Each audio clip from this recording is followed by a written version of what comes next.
San Francisco's Fillmore district was once a gathering place for some of the world's most prolific leaders, but it's been struggling over the years, facing business closures and a lack of funding for the community. Yeah, some renewed hope may be on the way, though. Ground 4's Leslie Gooden takes a look at the vibrant past of the Fillmore and what the community is doing today to fight for its future.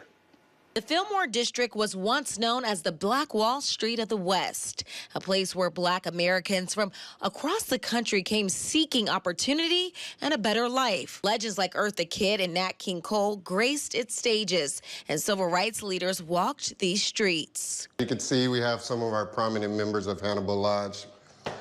Reverend Martin Luther King was a member, is a member. Here you'll see a poster of some of our more prominent African-American brothers. This is Kevin Jefferson, a historian and member of San Francisco's Hannibal Lodge #1. He says these rooms tell the story of the city, but more importantly, the story of the Fillmore.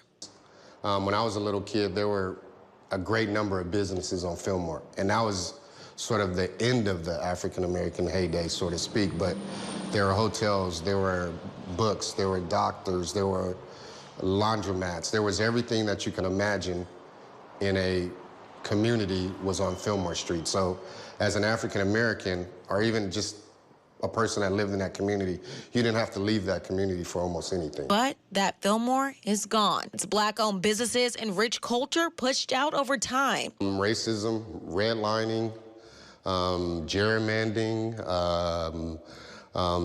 lack of loans, the black codes, the black laws, all of that, was involved with the destruction of the Black community.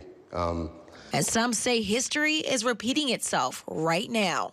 After months of controversy, the Fillmore Safeway shut its doors in January, leaving what the people of this community are calling a food desert.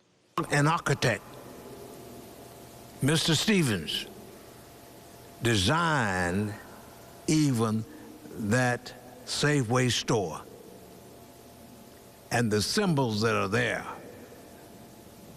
Where did those symbols come from?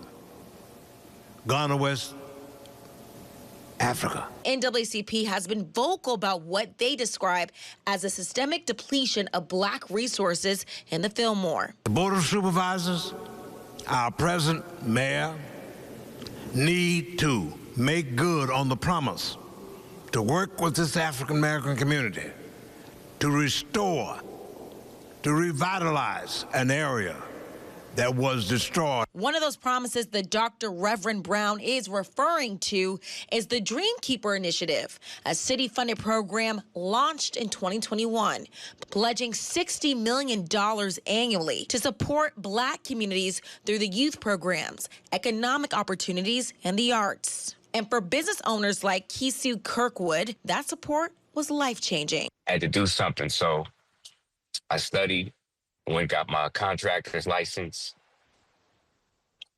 and worked very hard to provide for my family.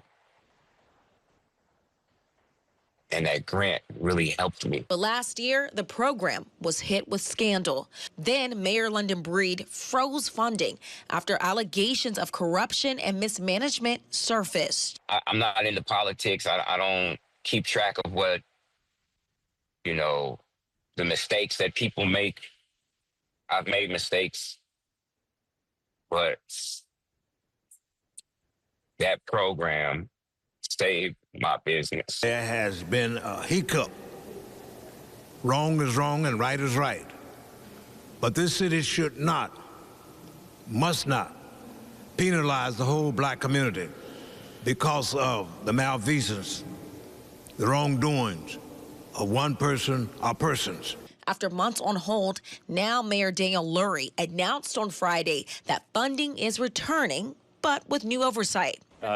Dreamkeeper is something that we are going to continue to invest in, but we are going to have accountability rooted into every investment that we make. We're going to work with the community. RFPs have gone out, and we look forward to working with the community and continuing to invest in the Black community here in San Francisco.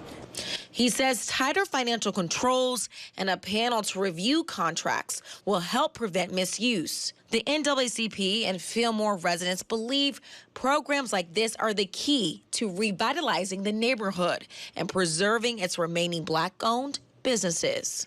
Leslie Gooden, Crown 4 News.